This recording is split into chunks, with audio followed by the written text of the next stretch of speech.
Bonjour à tous, cette très courte capsule va porter sur le volume molaire gazeux. Donc, un volume molaire, c'est quoi? C'est un volume de référence, c'est-à-dire que, considérant qu'on avait déjà des atmosphères normalisées à TPN ou à TAPN, les scientifiques ont été capables de déduire avec une preuve que je vais te montrer dans un instant que, dans le fond, finalement, on a toujours le même volume pour une mole quand on est à 0 degré Celsius et à une pression de 101,3 kPa. Ce volume molaire-là a été établi à 22,4 litres par mol. Pour la situation où on est dans une atmosphère normalisée à TAPN, on aurait donc une température qui est plus grande, parce qu'on n'est pas à une température de 0 degré Celsius, mais de 25 degrés Celsius. Donc, on aurait un volume molaire qui est plus grand, soit de 24,5.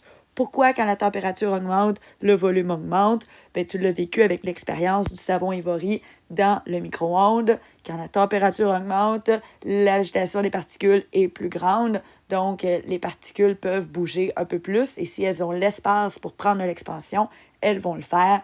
Donc, le volume va augmenter. C'est donc la raison pour laquelle à TAPN, quand la température augmente, le volume molaire est plus grand. Donc, ça, qu'est-ce que tu peux faire avec ces informations-là? C'est tout simple, c'est de les introduire dans des exercices.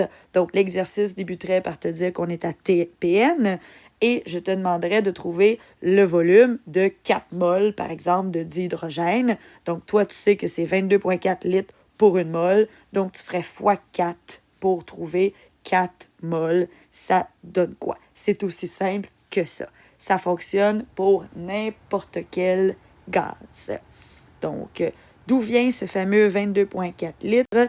Eh bien, ici, tu en as la preuve. Donc, ça dit, on mesure le volume occupé par 5 grammes de diazote. En partant, 5 grammes, ça ne peut pas être utilisé ainsi. Donc, avec la masse molaire, tu convertirais ça en mol.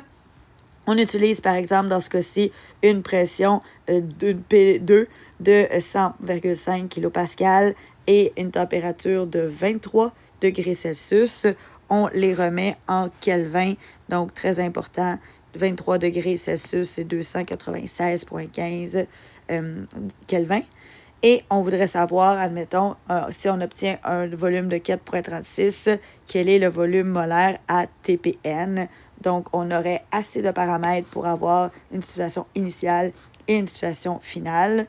On isole le volume et on obtiendrait 22,4 litres. Et donc ça, peu importe les valeurs que tu utilises pour faire le calcul, ça va toujours donner 22,4 litres, ce qui fait qu'au lieu que les scientifiques utilisent une démarche comme celle-ci à tous les coups, dans le but d'éventuellement trouver le volume de 2 moles, 3 moles ou 2000 moles, eh bien, on garde le 22,4 litres comme étant une constante lorsqu'on est dans un paramètre de TPN.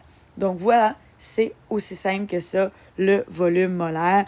Donc, fais vraiment attention de ne pas te mélanger avec la concentration molaire qui est en mol par litre. Le volume molaire, comme son nom l'indique, ce sont des litres par mol. Voilà, je te souhaite une excellente fin de journée.